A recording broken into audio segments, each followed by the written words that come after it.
Good morning, good learning everyone. This is your Kuya Francis and I'm your Kuya Broker.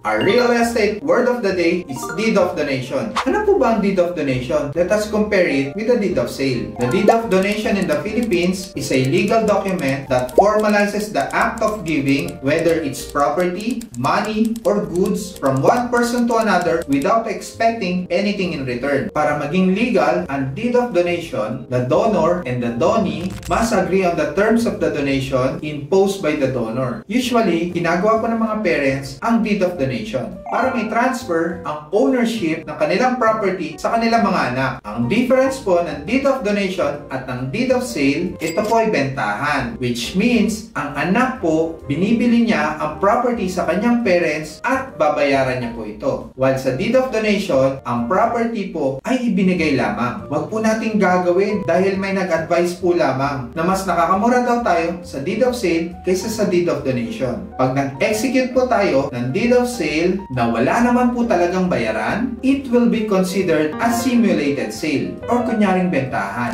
Sa batas po ay open po sa challenge kung meron pong nagre-reklamo. Before po kasi, iniisip po ng karamihan na kapag malaki po ang amount involved, mas malaki po ang gastos kaysa sa deed of sale na nakafix sa 6% capital gain tax. Pero ngayon po, under the train law, pag below 250,000 po ang zonal value ng property, it is exempted from the tax sa deed of donation.